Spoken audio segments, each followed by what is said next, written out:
नमस्कार, मी गीताली विनायक मंदाकिनी. मिळून साऱ्याजणी मासिकाची मी संपादक आहे. मिळून साऱ्याजणी मासिकांनी विद्याबाळ अध्यासन प्रकल्प 2 हाती घेतला आहे आणि यामध्ये स्त्री चळवळ आणि मी या विषयावर विविध क्षेत्रातल्या लोकांशी आपण गप्पा मारतोय. आज आपल्याकडे एकदम तरुण मुलगी आलेली आहे, राधिका. नमस्कार राधिका. राधिका आपल्याकडे काही दिवस इंटर्नशिप सुद्धा करत होती आणि त्याच्यामुळे राधिका आणि तिची आई अशी मिळून साऱ्याजणीची मैत्रिणी आहेत.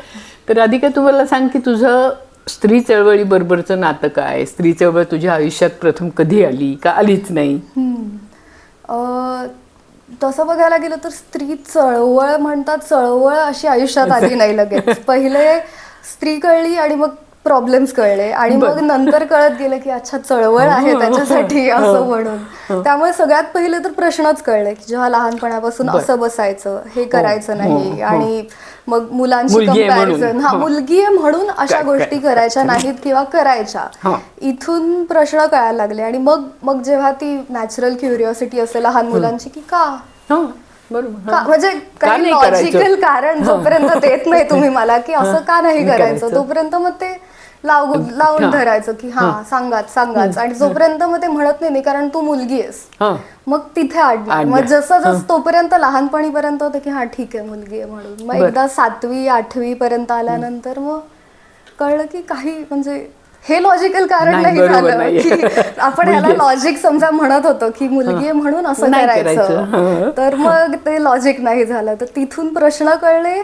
आणि मग चळवळ कळली त्याच्यानंतर म्हणता येईल की मग ते तिथे तो प्रश्न विचारणं की का आणि मग तसं नाही केलं तर मग काय आणि मग ह्यालाच धरून मग मुलांना काय म्हणजे मुलगे यासाठी काय करताय असं. मग तिथून चळवळ कळली. घरातून कमी कळली. घरामध्ये एवढं माझ्या बघायला गेलं तर असं स्ट्रिक्ट काही नव्हतं की मुलगी म्हणून, कारण मला भाऊ नाहीये त्यामुळे मग. आणि घरी आजी आजोबाही नाहीत की जे सांगतात खूप असं अगदी धरून ठेवतील आणि त्यांना असं पर्सनली वाईट वाटेल त्याच्यामुळे असं काही. त्यामुळे इतकं कधी काही स्ट्रिक्ट नव्हतं. पण मग बाहेरच्या नातेवाईकांमध्ये गेल्यावर असेल किंवा मित्रमैत्रिणींमध्ये थोडं तेव्हा मग ते कळायला लागलं की असं. एवढा कधी तो विचार करायचा मुद्दा वाटला नव्हता आधी की हा ठीक आहे चालू आहेत त्या गोष्टी बरोबर आहेत. पण आई बाबांचं सहजीवन कसं होतं म्हणजे तुला असं वाटतं की ते समतेचं होतं का टिपिकल होतं की बाबांनी असं करायचं आईनी असं करायचं? टिपिकल होतं पण मग त्यात कधी मला डिसरिस्पेक्ट नाही दिसली की मला असा त्रास होईल की असं कसं करतायत असं काही नाही. की एकमेकांना बरोबर वागणूक देऊन पण एक जबाबदाऱ्या ठरलेल्या आहेत आणि रोल ठरलेले आहेत असं केलं होतं. आणि म्हणजे असं कधी दिसलं नाही की नाही मला करायचं नाहीये तरी बळबळ करायला लावतायत असं काही नव्हतं. कामं पण वाटलेली होती, दोघेही बाहेरची कामं करायचे, घरातली कामं करायचं. आजी असताना आधी थोडा कमी करायचं कारण तेव्हा आजीचं होतं की नाही बाबा कसा करणार, पण मग तो स्वतःहून करायला लागला आणि मग तिने पण असं चालतं करावं लागणार असं म्हणून. आणि मग त्याच्यानंतर आजी नंतर सुद्धा बाबाचा सहभागही वाढला की किचन मध्ये पण करायचं आणि साफसफाई मध्ये वगैरे वगैरे. पण मग त्यानंतर घरी मला असं काही त्याच्याबद्दल असं शिकवलं नाही की नाही असं नसतं म्हणजे स्पेसिफिकली स्त्री चळवळ असेल किंवा अशी वागणूक मिळाली पाहिजे याच्याबद्दल काही शिकवलेलं नव्हतं. पण वाईटही गोष्टी शिकवलेल्या नव्हत्या. असं जस्ट स्टेटस को शाळा कुठली तुझी? अक्षरनंदन. बर, मग ती शाळा तशी प्रायोगिक म्हणायची ना, म्हणजे बाकी मेनस्ट्रीम सो कॉल्ड मधल्यापेक्षा. तर तुझ्या मेनस्ट्रीम शाळेतल्या मैत्रिणी आहेत आणि तुला असं कधी जाणवतं की अरे यांच्या शाळेत असं आहे आपल्या शाळेत असं होतं? हो भरपूर वेळा. सगळ्यात मेन आणि मोठी गोष्ट आमच्याकडे मला आता आठवते ती म्हणजे युनिफॉर्मच्या बाबतीत की मोस्ट शाळांमध्ये युनिफॉर्म मुला मुलींना वेगळे असतात की मुलींना स्कर्ट मुलांना टी शर्ट पॅन्ट. तर आमच्याकडे लहानपणीपासून सगळ्यांना सेम युनिफॉर्म होता, पॅन्ट आणि म्हणजे पॅन्ट आणि टी शर्ट असा. आणि सगळ्यांना मग ते असंही नाही की मुलींचे वेगळे मुलांचे वेगळे, सगळ्यांना सरसकट सेम. 10वी पर्यंत तसंच? 10वी पर्यंत सेम, काहीच बदललंय. त्यामुळे मग तिथपासूनच एक म्हणजे नकळत समतेचं ते बीज रुजवल्यासारखं होतं की जे कोणी दिसतंय ते आपण सगळे सेम आहोत. म्हणजे कपड्यांनी तर डिफाईन होणारच नाहीये पण मग तिथे सुद्धा की म्हणजे कपड्यांमधून कसे आपण वेगळे होऊ शकतोय, हो, म्हणजे हो. ती थोडीच वेगळी करण्याची मुद्दा आहे असं म्हणून. किंवा जेव्हा आम्हाला युनिफॉर्म नसायचा, म्हणजे आठवड्यातून 2च दोन दिवस दिवस, युनिफॉर्म असायचा, तेव्हा सुद्धा फार रिस्ट्रिक्शन नव्हते की असेच कपडे ते आणि घाला, तसेच. किंवा मग अजून बऱ्याच शाळांमध्ये असतं की काय बरं कानातलीच घालायची नाहीत नाहीत, आणि हो. मग हेच अलाउड नाही, नाही, मग केसांचंही असंच तसं. एवढं नव्हतं की एक म्हणजे सेल्फ एक्सप्रेशनला जागा होती की मी कशी प्रेझेंट करायचंय मला स्वतःला ह्याच्यासाठी. परत ह्याच्या केसांच्या बाबतीत पण मुला मुलींना सेम होतं. मला आठवतंय की इथपर्यंत केस आले की बांधायचे, मग मुलांनी सुद्धा. मग मुलांचेही एवढे केस असले की मग हेअरबँड मग बांधायचे. आणि आमच्याकडे बरीच मुलं होती अशी ज्यांनी की हट्टाने वाढवलेत आणि मग हा हेअरबँड लावणार, बो घालणार वगैरे. पण सेम की मुलींना असेल तर मग मुलांनाही तसंच. आणि मग कामं असतील जी वाटून दिलेली आहेत ती तर ऑफकोर्स सेमच, म्हणजे सगळ्यांना हे. म्हणजे आमचं बाथरूम टॉयलेट साफ करणं असेल तिथपासून वर्गातली कामं असतील सेम. किंवा असं म्हणजे बरेचदा असतं आपल्याकडे बघा की हा आता जड गोष्टी उचलायच्या आहेत तर मुलं असं काही ज्यांना ज्यांना इच्छा आहे त्यांनी करा. त्यामुळे शाळेतून तर नेहमीच समतेची म्हणजे, आणि they made it a point की शिकवलं पाहिजे. असं नाही की जसं मी म्हणले की स्टेटस को जसं आहे तसं आहे, सांगून की असलं पाहिजे असं म्हणून. त्यामुळे मग तिथून खरी चळवळ कळली असं मी म्हणेन की तेव्हापासून. आणि मग जे तायांकडनं वाचन आलं गोष्टी, तेव्हा साहित्य कळलं तिथून पुढे. किंवा मग स्वतःच्या आमच्या ज्या शिक्षिका बघितल्या आम्ही ज्या प्रकारे काम करतायत, तिथून मग खरी चळवळ काय आणि पुढे किती अजून जायचं हे कळलं. पण मग हे सगळं जेव्हा तुझ्या बाकीच्या मैत्रिणी, त्यांना असं वाटायचं का अरे बापरे तुमच्या शाळेत असं आहे, आणि मग त्या बोलायच्या, म्हणजे त्यांना हे आवडलं असतं असं त्यांना वाटत होतं का निगेटिव्ह बघत होते? हो, युनिफॉर्म वगैरेच्या बाबतीत तर नक्कीच की अरे आम्हाला पण असं हवं वगैरे होतं. पण शाळेचं तेव्हा मला लहानपणी विचार करताना आठवतं की त्यांना असायचं की असं कसं काय, हा प्रश्न असायचा की इतकी सवय आहे की ठरलेल्या गोष्टींची आणि ती एक रिजिडिटी की अशाच असतात गोष्टी. त्यामुळे हे असं कसं काय, म्हणजे वाटण्यापेक्षा हे चुकीचं आहे, असं नसलं पाहिजे अशा टाईपचं. की सुट्ट्या नसायच्या भरपूर. मग म्हणजे गांधी जयंतीला सुट्टी नसायची, शाळेत येऊन साफसफाई करायची. त्यामुळे मग तेव्हा असं कसं सुट्टी नाही वगैरे अशा गोष्टी. पण मग आधी त्याचं असं वाटायचं की अरे मे बी काहीतरी आपलीच शाळा वेगळी आहे वगैरे असं लहानपणी वाटायचं. पण त्याच्यानंतर मग बाकीच्यांचे अनुभव ऐकता, अभ्यासाविषयी असेल, बाकीच्याही घडणाऱ्या गोष्टींविषयी असेल, मग झालं की नाही नेहमी कायमच आपली शाळा वेगळी आणि चांगली त्याची गोष्टच आहे की वेगळी. तुला आई वडिलांनी त्या शाळेत का घातलं असेल? कारण तसं अदरवाईज वातावरण पारंपरिक आई बाबांचं दोन्हीच्या घरांचं, तर त्यांना अक्षरनंदन मध्ये घालावं असं का वाटलं असेल माहितीये? म्हणजे कधी असं बोलणं झालं होतं का? ऍक्च्युली त्याची स्टोरी अशी आहे की माझ्या बाबाचे एक मित्रमैत्रीण होते कपल, तर ते दोघंही IIM आणि IIT मधले होते, पण महाराष्ट्रातले नाही, बाहेरून इथे येऊन बाबासोबत काम करत होते. तर त्यांची मुलगी होती, ती पण त्यांच्यासोबत होती, पण ती मराठी नव्हतं तिला येत. तर त्यामुळे मग शाळेत तिला ऍडमिशन घेता आलं नाही जेव्हा त्यांनी ट्राय केलं अक्षरनंदन मध्ये. आणि मग तेव्हापासून त्यांनी माझ्या आई बाबांना फोर्स करून की नाही आमची मुलगी नाही, तुमची मुलगी तर घातलीच पाहिजे असं करून. आणि मग आम्ही 1 वर्ष थांबून, कारण वयाची अट असते त्यामुळे, मग ते 1 वर्ष थांबून मग हे करून घेतली ऍडमिशन. आणि मग तेव्हा होतं की लाईक IIT IIM एवढी शिक्षित लोक, आणि त्यांचं असेल की त्यांनी समजा काहीतरी बघून ऐकून केला असेल डिसिजन, तर मग असलाच पाहिजे. त्यामुळे आणि मग आई बाबा माझे अजूनही कोणालाही रेकमेंड करताना असेल किंवा माझ्याबद्दल कोणी काही बोललं तर, माझ्या जडणघडणीबद्दल असेल तर नेहमी शाळेचा मोठा हिस्सा असं करून. बरोबर, म्हणजे आई बाबांना चांगलं वाटतं की त्यांनी कायम. पण आई बाबांमध्ये बदल पडला असं वाटतं तुलाच तुझ्या शाळेच्या शिक्षणामुळे? म्हणजे असं होतं ना, शाळेतून तू काहीतरी नवं शिकून येणार, मग ते तू इकडे सांगणार, मग तिथे त्याच्यावरती निगेटिव्ह असेल किंवा पॉझिटिव्ह असेल काहीतरी आई बाबांची रिॲक्शन होते ना. मग तसं आई बाबांची ग्रोथ होत गेली किंवा? हो नक्की. आणि एकतर शाळेत बराच पालकांचा सुद्धा सहभाग असायचा, मीटिंग्स असतात आणि वेगवेगळ्या प्रकल्पां थ्रू. त्यामुळे मलाही दिसलं की म्हणजे प्रत्येक गोष्ट कसं की शाळेतून शिकवलं होतं की ह्याच्या मागे काय प्रश्न विचारायचे, बरोबर. कारण विचारायची, मग ते क्रिटिकल थिंकिंग व्हायला किंवा मग पाहिजे. स्वतःचा विचार कसा करा. लावता येईल त्यात असं करायचं. तर मग ते दिसलं आणि मग आई बाबांशी मी भांडायचे नाही, पण ऍटलीस्ट का हे सांगा मला, एवढं तरी करा. तर मग तेव्हापासून त्यांना ती सवय लागली की- विचार का. हा, आणि ती चिकित्सक म्हणतो ना आपण वृत्ती हो. की त्यांच्यातही म्हणजे develop झाली. मी सांगतोय म्हणून तो ऐकायचं असं नाही. इथे नाही नाही का? कारण काय त्याचं, मग तुझं ऐकून घेऊन मी काही करू शकतो का, अशा थोड्याशा गोष्टी. आणि ती आमची ही जर्नी असल्यासारखी सुरू झाली. पुढेपर्यंत आलोय. हो. पण मग हा स्वतंत्र विचार करायला लागणं याचं तुला शाळेतच कधी उलट असं झालं का, की म्हणजे असं होतं ना की अति स्वातंत्र्य झालं असं काही काही वेळेला लोक म्हणतात, तसं कधी शाळेत की सांगितलं तर आहे तुम्ही विचार करा, तुम्ही स्वतंत्र आहे, मग तुम्ही काहीतरी स्वतंत्र विचार केला, मग तो शाळेत रुजला नाही किंवा काहीतरी त्याच्याविषयी संघर्ष झाला, असं कधी घडलं? आई गं. म्हणजे नाही घडलं बहुधा की नाही, का मला आठवत नाही नाहीये लक्षात. हा, किंवा नाही, अशा नाही. अशा अर्थाचं. हो. आणि तुमची गॅदरिंग्स ही फार ग्रेट असायची ना, तर त्याच्याविषयी सांग ना थोडं. हो, तर गॅदरिंग दोन म्हणजे छोटी शाळा आणि मोठी शाळा असं, पण एक छोटा गट ते 6वी आणि 7वी ते 10वी अशामध्ये.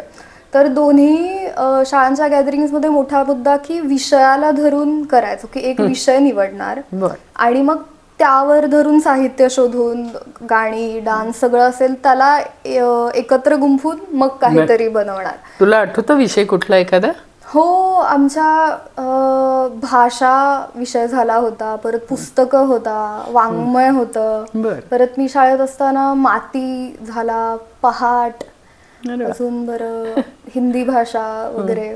पण खूप खूप वेगळे वेगळे विषय. हा, आणि त्यातनं मुळात म्हणजे आता असं नाहीये ना की विविध गुणदर्शनाचा कार्यक्रम नाही करत आपण, गॅदरिंग संमेलन म्हणतो, स्नेह संमेलन म्हणतो. तर मग त्याचा काय, आणि मग मुलांचा किती वाटा आहे त्यामध्ये, की प्रत्येक आता 7वीच्या 10वीच्या तर नाटकांमध्ये जे म्हणजे जे लिहून येतं लिखाण, की स्क्रिप्ट असतील आणि नाटकाचं गोष्टी असतील, त्या सुद्धा मुलांकडनं लिहून घेतात. म्हणजे ऍटलीस्ट थोडा कॉन्फिडंट की तुम्हाला काय करण्याची इच्छा आहे आणि काय काय करू शकतोस. मुलांकडनं तो सूर्य काढून घेतात की हा मुद्दा धरून मग त्याच्यात अजून किती गोष्टी आपल्याला दाखवता येतील असं. तर मग मुलांचा सहभाग आणि त्यांना काय दाखवायचंय हे खूप सेंट्रल पॉइंट आहे. आणि किती वेगवेगळ्या प्रकारे, आणि मग साहित्य आहे, नृत्य संगीत आहे आपण घेतोय, तर मग त्याचा सुद्धा की कुठली गाणी आपली घेतोय का, म्हणजे हिंदी गाणी असतील हे पण, मग त्यांचे लिरिक्स काय आहेत, मग त्यांचा तिथे तो कसे फिट होईल ते, आणि कशा प्रकारचा डान्स, आणि हे तर खूप विचार करून. मग इव्हन बॅकड्रॉप असेल की तुम्ही मागे स्टेजवर काय लावताय आणि त्याचा काय अर्थ आहे असं, तर मग खूप विचार करून दिलेलं की मग जे बघणारे आहेत ऑडियन्स, मग पालकच आहेत, पण ते सुद्धा मग बघून काय घरी नेत आहेत, की तुमची मुलं काय शिकतायत या शाळेत, की फक्त वर्गामध्ये असेलच, पण मग त्यातनं येऊन मग त्या कशा प्रकारे तुम्ही एकमेकांसोबत काम करतायत आणि मग काय संदेश देण्याचा प्रयत्न करतोय आपण, मुलां थ्रू असेल, कामा थ्रू असेल असं. त्यामुळे मग त्यासाठी कायम खूप फेमस गॅदरिंग झालेली आहेत आमची, आणि तेवढीच मजा सुद्धा. तू डान्स शिकलीये ना? हो, कथक शिकलीये मी. गेले केव्हापासून, कितवीत होती? मी पहिलीपासून शिकते आणि आता ऑलमोस्ट 13-14 वर्ष शिकते. तुमच्या काय परीक्षा वगैरे असतात त्याच्या? हा, परीक्षा असतात. माझी मागच्या वर्षी विशारदची परीक्षा झाली प्रथम, आणि चालू होते मग तू गॅदरिंग मध्ये सतत डान्स करायची का असं नाही?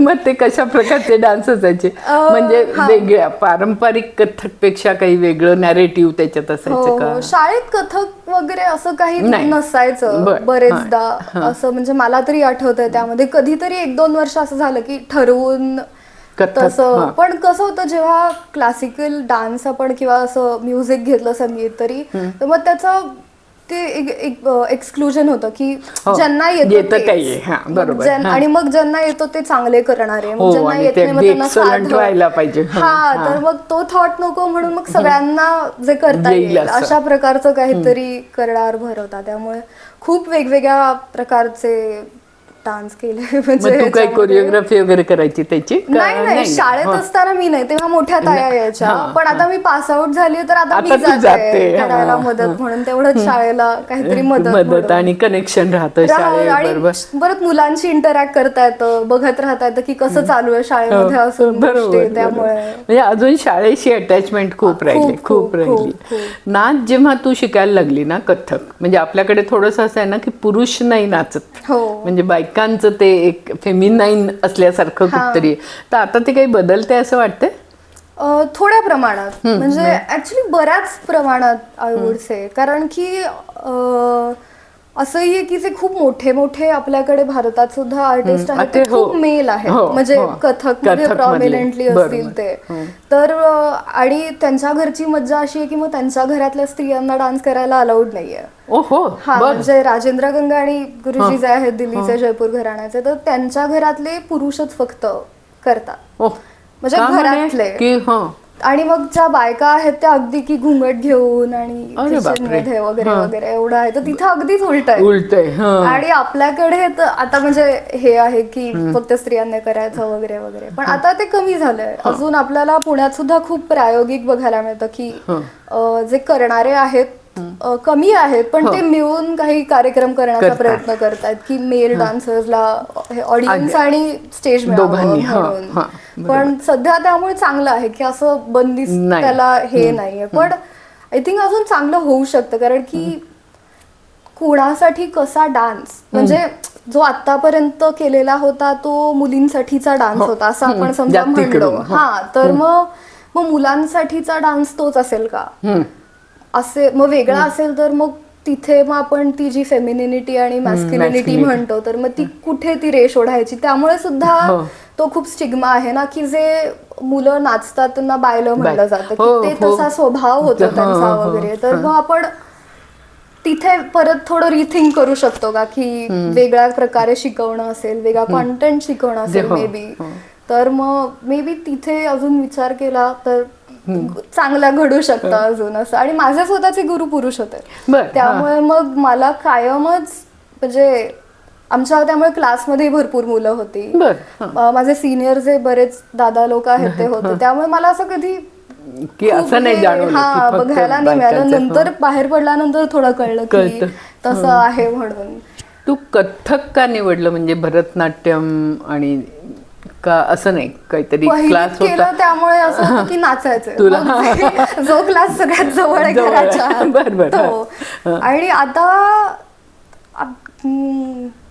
आताही असं मला सांगता नाही येणार की काय म्हणून एक्झॅक्ट. म्हणजे पण आता तू कंपॅरेटिव्ह थोडा अभ्यास करते भरतनाट्यम आणि कथ्थक किंवा असं, तर तिथे तुला असं काही जाणवतं की पुरुष प्रधानता आहे त्या याच्यातच. म्हणजे जसं मगाशी आम्ही बोलत होतो की गायकीमध्ये बऱ्याच वेळेला असं आहे की बाई तिच्या सौतनविषयी सारखी, म्हणजे जे खयाल आणि अशा ज्या बंदिशी असतात त्या बंदिशींमध्ये, तसं तुमच्या नाचाच्या कंटेंटमध्ये म्हणजे असं बऱ्याच वेळेला की ती वाट बघतीये, ती विरहिणी आहे, ती असं काही असतं का? असं नाहीये जास्ती असतं. म्हणजे आता आपण नायिका वगैरे बघायला गेल्या ना की ज्या अष्टनायिका करतो डान्स मध्ये, तर त्याच्यात असं त्या म्हणतात की त्या स्त्रीची वेगवेगळ्या छटा आहेत आणि स्वभाव प्रकार आहेत असं. पण तसे ऍक्च्युली नायक सुद्धा असतात. म्हणजे मलाही आत्ताच विशारदचा अभ्यास केला जेव्हा तेव्हाच कळलं की नायकही असतात आणि त्याचे 4च प्रकार आहेत. आणि नायकांचे 4 आहेत आणि या अष्टनायिका. आणि त्यात पण अष्टनायिकांमध्ये पण अजून आय थिंक आहेत काहीतरी 3-4 अजून नायिका त्यामध्ये भरतमुनीने लिहिले. पण नायकांचे 4च आहेत आणि ते सुद्धा कोण तर म्हणजे राम, कृष्ण असे जे देवांचे पौराणिक आहेत त्यांच्यामध्येच लिमिटेड. आणि त्याच्यात एवढे त्यांच्या स्वभावांना वेगवेगळं काहीतरी दाखवायला वाव नाही. एक म्हणजे आता राम म्हणजे एकदम की जो खूप मॉरली करेक्ट आणि सगळ्यांचं हित बघणारा आणि एकवचनीय वगैरे असं. मग कृष्णाचं असेल तर मग थोडंसं चावट आणि हे येते. पण असं खूप कुठे त्याला जागाच दिली नाहीये टू एक्सप्रेस देमसेल्फ पुरुषांना की काही वेगळे अनुभव असतील, भावना असतील, त्या दाखवायची स्पेस नाहीये. पण आता पुरुष कथक मध्ये आल्यानंतर ती निर्माण होतीये किंवा होईल असं वाटतंय का? का तसं नाही अजून ते? अभिनयामध्ये काय होतं की जुन्या बंदिशी घेऊनच सगळे नाचतात अजूनही, की खूप जुन्या ब्रजभाषेतल्या ज्या आहेत त्या. पण मग ती नवीन लिहावे लागतील असं होईल की जेव्हा आपण नवीन साहित्य बनवू, मग त्याचं संगीत देऊन त्याला हे करू, तेव्हा होईल. पण जोपर्यंत अजून जुनच साहित्य वापरतोय, सेम बंदिशी सारख्या करतो, तोपर्यंत तर होणं अवघड आहे. मग तुम्ही केलं तर मग यू विल बी कॉल्ड एकदम काहीतरी प्रोग्रेसिव्ह, काहीतरी कॉन्सेप्च्युअल, नॉट प्युअर कथक, काहीतरी थोडं तुम्ही वेगळं करायला, कन्सेप्ट मध्ये करायला जातात, कंटेम्पररी करायला जाताय असं म्हणून त्याच्याकडे बघितलं जाईल. तुझ्या डोक्यात आहे असं काही करायचं?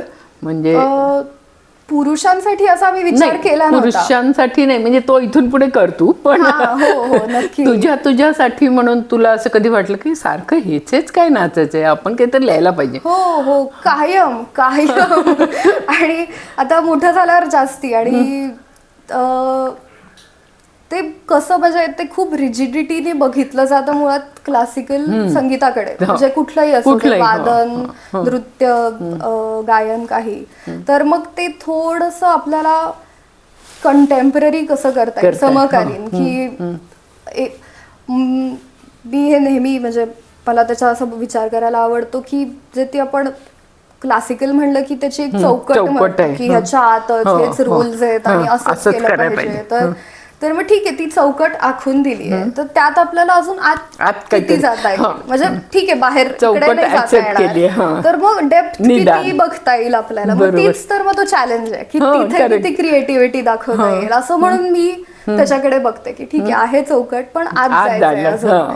तर मग तसं बघता येईल. आणि मग थोडे विषय कसे बदलता येतील दाखवण्याचे, स्टोरीजचे, कथांचे, की जे जुने आले कृष्ण आणि हे राधा, तर ते सोडून थोडं अजून वेगळं काय करता येईल, देवांच्या पलीकडे जाऊन आपल्याला, असं काहीतरी. त्यामुळे करायची इच्छा आहे आणि सरांनी कायम आम्हाला त्याच्यासाठी स्पेस दिली होती की स्वतःच्या गोष्टी बनवायच्या, बंदिशी करत राहायच्या, की ते महत्वाचं. म्हणजे जुन्या तर बंदिशी आहेत पुढे, पण स्वतःचं तुमचं काय कॉन्ट्रीब्युशन आहे त्याच्यामध्ये, त्याचा आपण विचार केला पाहिजे असं. आणि कॉलेजमध्ये बाकी आता शिकत असताना तुमच्या मुलामुलींचं नातं कसं आहे? विषयाविषयी तुला काय वाटतं? म्हणजे तू काय शिकते आता?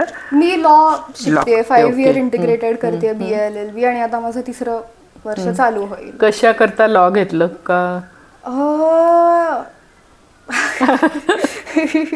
स्कोप आहे काय? म्हणजे स्कोप आहे, काहीतरी ऍक्च्युअल काम करता येईल ह्याचा होता, की म्हणजे सोशल वर्क आणि NGOs वगैरे मला थोडंसं वाटलं की थोडंसं वरवरचं काम आहे. म्हणजे आहे, नाही असं नाही, एफर्ट आहेत, पण अजून आपल्याला किती सिस्टीम मध्ये आतून घुसून थोडंसं तिथून म्हणजे काम करता येईल, की बदलायचं ते शेवटी म्हणजे आतून बदलायचं ना, जेव्हा मुळापासून जोपर्यंत सगळं नाही करत तोपर्यंत. मग ते करण्यासाठी आधी कळलं पाहिजे ना काय आहे नक्की, चालू काय म्हणजे बदलू असं. तर त्याचा थोडा अभ्यास करायला आणि सिस्टीम अजून नीट कळून घ्यायला म्हणून.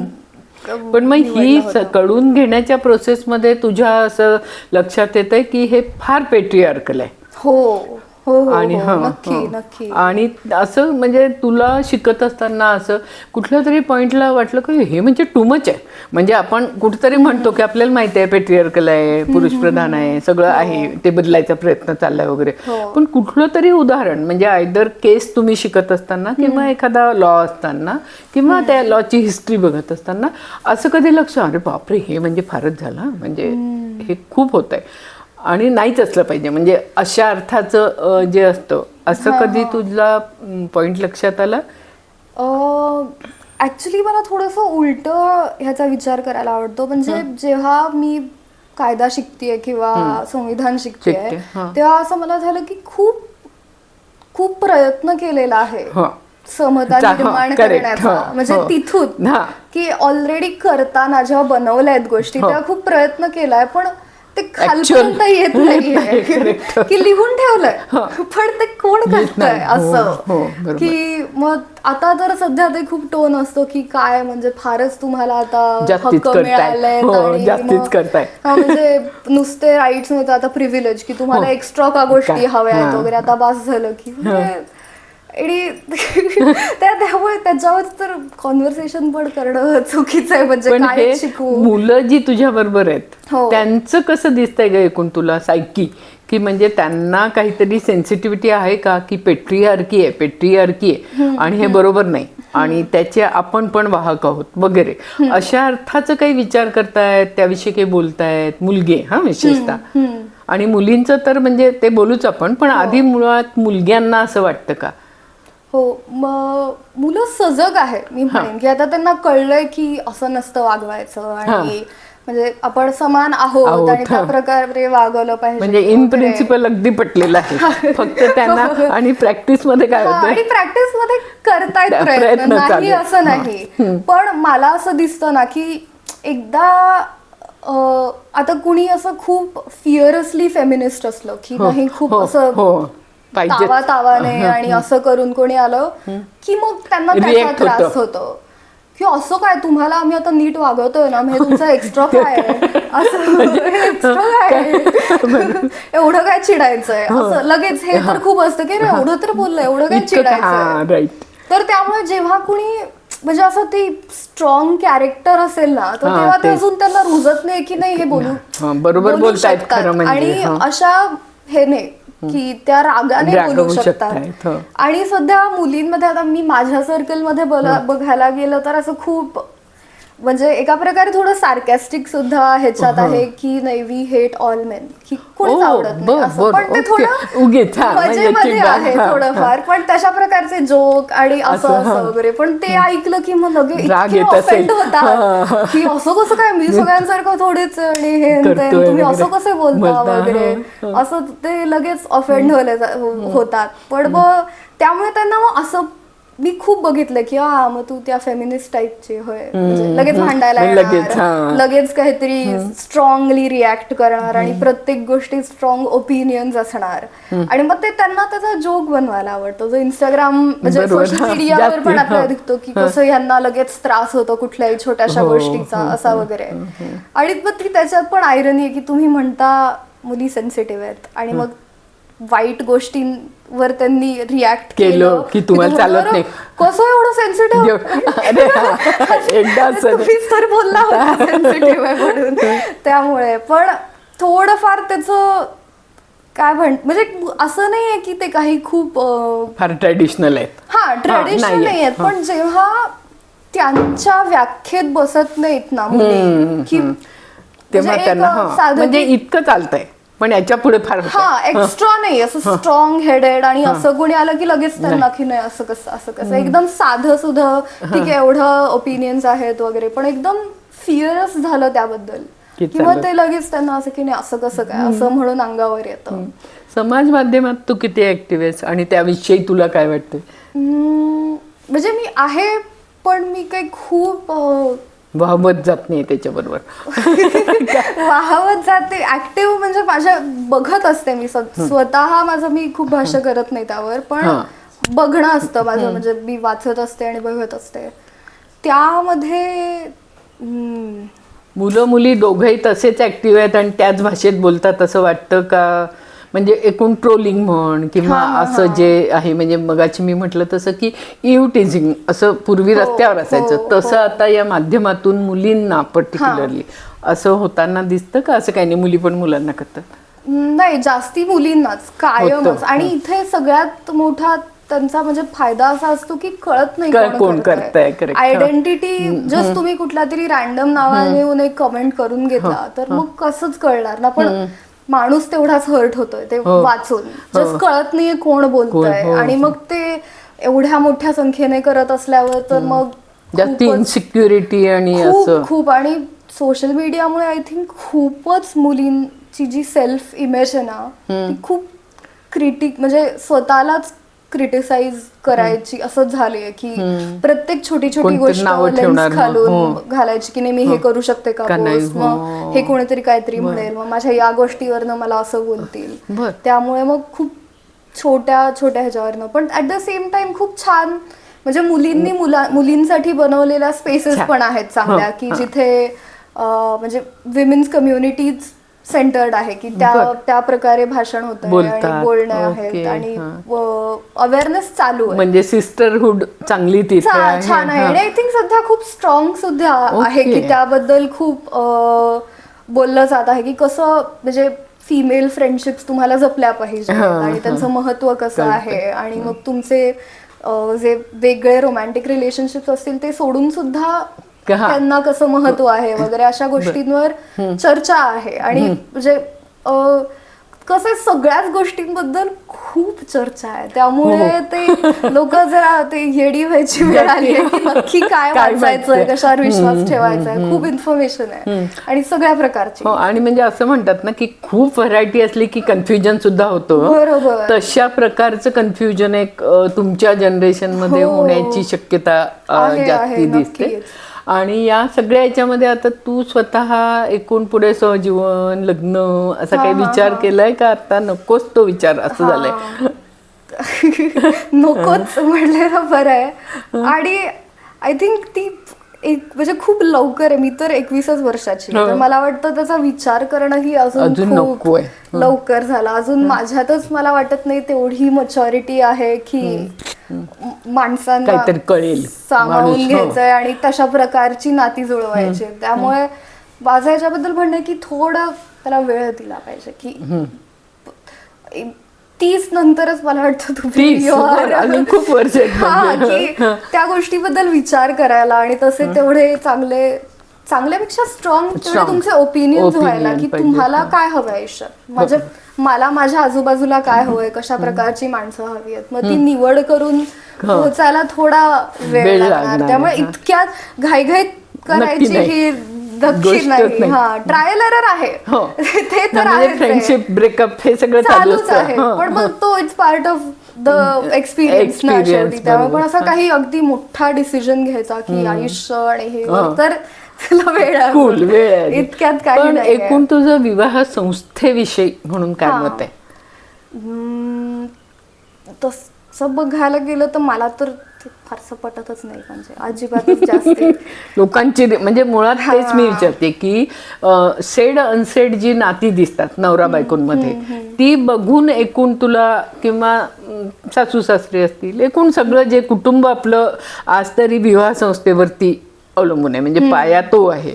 तर ते सगळं बघून तुला काय वाटतं की विवाह संस्था ओके आहे का काहीतरी बदल व्हायला पाहिजे का? बदल म्हणजे पर्सनली जेव्हा मी बघायला जाते तेव्हा मला असं होतं की ते नातं म्हणलं की त्यात धर्माची काय गरज असं माझा मुद्दा आहे. कारण की मी नास्तिक आहे त्यामुळे मला ते पटतच नाही सिस्टम. तर मग माझं म्हणणं आहे की मग समजा नातं जुळवायचं तर मग त्यात ह्याची गरज काय? एक वेळ मी गव्हर्नमेंटचं एक वेळ त्यातल्या त्यात समजू शकते की का तर मग टॅक्स बेनिफिट्स असतील आणि हे ते गोष्टी वगैरे त्याच्यामुळे की तिथे मला रजिस्टर करणं महत्त्वाचं आहे. पण त्याच्याशिवाय ते विधी करणं आणि हे धर्माचं आणि त्यामुळे करायचं की त्याच्यासाठी हे महत्त्वाचं की का करायचं लग्न तर नाही त्याच्यासाठी महत्त्वाचं आहे की त्यांनी सांगितलंय म्हणून करायचं की इट इज द रायचियस चॉईस की ते केलं पाहिजे असं महत्वाची गोष्ट आहे म्हणून. तर ते पटत नाही. पण सध्या मला असं बऱ्याच म्हणजे मी बघतेय ट्रेंड्स असतील असं वगैरे बघते तर बऱ्याच असं दिसतं मुलांमध्ये की लग्न करायचंय फार हौशीने आणि फार मोठं आणि असं की महत्वाचं असलं पाहिजे असं काहीतरी मोठं आणि मग मुलींना असं आहे की मला कामच नाही करायचं की नवऱ्याच्या पैशावर मला मजा करायची आणि हेच माझं अम्बिशन आहे. ओके. पण ते ओन इट की मला हेच म्हणजे माझं ठरलंच आहे की मला कामच नाही करायचंय आणि माझ्यासाठी हेच महत्वाचं आहे.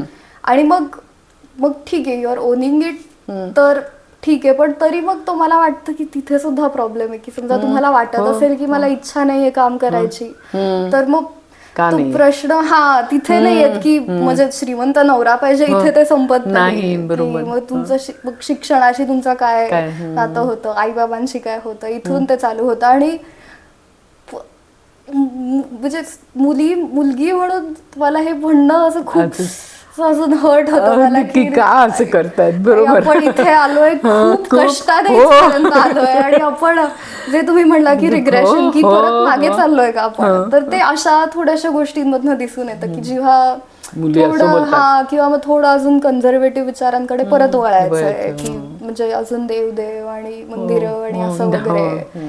त्यामुळे पण त्याच्यात असं होऊ शकतं का की मुली लग्न करून जेव्हा म्हणतात नोकरी नाही करायची, असं म्हणतात, नाही काम नाही करायचं म्हणजे नोकरी नाही करायची, तर त्या असं धरतायत का की हे होम मेकिंग हा एक प्रोफेशन आहे आणि मी प्रोफेशनली, म्हणजे कसं आहे की आपण असे म्हणत आलो ना की बाईनी नोकरी करण्यातून खरी ती स्वतंत्र होते, असं पण नाही ना.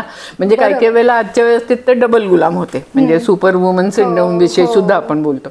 तर त्याच्यामुळे असं तुला वाटतंय का की या मुली इतपत मॅच्युअर आहेत की त्यांना असं वाटतं की मला म्हणून नाही करायची आहे नोकरी, माझं शिक्षण आहे, मला माहिती आहे ते काय आहे, आणि मी घरी राहून शांतपणे काहीतरी करीन आणि घर मॅनेज करीन, असा विचार आहे का पूर्णपणे विचारच करायचा नाही, त्यांना नुसतं नवऱ्याच्या जीवावरती उधळायचं म्हणतात तसं? म्हणजे अगदी तसं नाही. मला वाटतं की जे वर्क प्रेशर आहे ना, म्हणजे कॉर्पोरेटमध्ये असेल किंवा जे सध्या कॉम्पिटिशनची आणि जी स्थिती आहे एकूणच कॅपिटलिझममुळे की सगळी झालेली, की भांडायचंय आणि राबायचंय आणि असं, तर त्यामुळे मला वाटतं की ती थोडेफार असं होतं की नाही मला त्यात पडायचंच नाही असं, कारण ते इतकं अगली होतंय नंतर की मग आयड रादर स्टे अवे, असा तो मेंटॅलिटी असू शकते. पण हे घराचं वगैरे आहे की असं नाहीये की घरकामाला दुय्यम स्थान आहे की नाही, ते म्हणजे एक मेन गोष्ट म्हणून. आणि ती तर स्प्लिट होणार इथून पुढे जे लग्न करतायत आणि हे वगैरे, त्यांच्यामध्ये आय थिंक इक्वालिटी असेल की कामं सगळी हे होतील आणि असं होईल. त्यामुळे मला वाटतं की आता पुढच्या आपण शेवटच्या प्रश्नापाशी येऊया की ज्या करता तू लॉ जॉईन केलंयस, तर त्या लॉच्या मधून तुला काय काय पद्धतीने सामाजिक काम करता येईल, किंवा असा जो विचार आता तू बोललीस थोडासा, तर तो अजून डीपर करणं आणि अजून वेगळ्या पद्धतीने मोठ्या प्रमाणावर, म्हणजे व्यापक प्रमाणावर थोडं चळवळीशी जोडलेलं म्हण किंवा अशा पद्धतीने काम करणं, असं अजून तू काही विचार केलास का की म्हणजे स्त्री चळवळ अजून पुढे जाणं? म्हणजे आता मला जे असं वाटतं की लोकही म्हणतात ना स्त्री चळवळ कुठे आहे, तर ती आहे खरं, म्हणजे ती व्यापक झालीये, ती खोल झालीये आणि ती अशी स्त्री चळवळ म्हणून दाखवता येत नाही, पण ती आहे. विविध क्षेत्रामध्ये स्त्रिया गेल्या आहेत, त्या विविध प्रश्नांवर कामं करतायत. तर तशा अर्थाने तुला काही स्वतःच दिसतंय पुढचं भविष्य की मी हे करीन हे करीन हे करीन? माझी इच्छा आहे, म्हणजे एकतर संविधान आणि रिसर्च मध्ये माझं मेन मला करायचं आहे असं आहे, आणि त्यामध्ये स्त्री चळवळीशी जोडलं जाणं म्हणजे मला वाटतं शिक्षणावर सगळ्यात जास्ती काम करणं हे मला महत्वाचं, म्हणजे सगळ्यात इंटेग्रल. कारण की मी नेहमी लोकांना सांगताना, म्हणजे माझ्या मित्रमैत्रिणी असतील कोणी असेल, की हे असं करायचं नाही, हे मुलीच करतात, हे तुम्ही आजीशी भांडायला नका जाऊ, की इतकं आहे झालेलं की तिला तेवढंच माहिती आणि कळतं की, आणि तिला बदलून काही उपयोग नाही. तुम्ही शिकवताना तुझी लहान बहीण आहे ना, तिला शिकव, ते शाळेत आहेत त्यांना शिकव की नाही असं आहे तर काय आहे, नाही तर का नाही.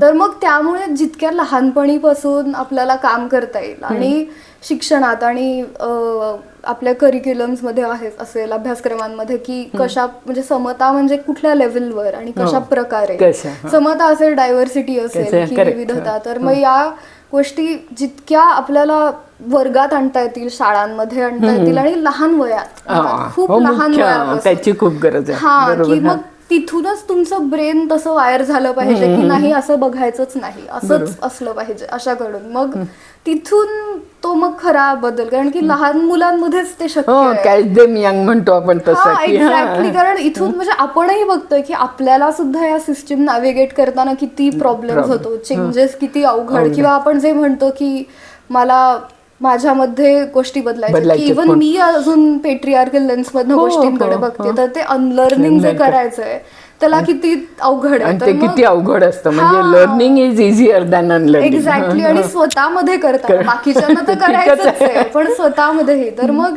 ते लहान मुलांमध्ये जितकं आपण करू तितकं ते चांगलं आहे. आणि अगदी मुळापासूनच विषय असतील आणि सगळं असेल तर ते करणं, आणि माझी इच्छा आहे तसंच काहीतरी करून दाखवण्याची. खूप शुभेच्छा. आणि मस्त तुझ्याशी बोलल्यामुळे मलाही ऊर्जा आलेली, करून झाल्यासारखं वाटतं. Thank you so much.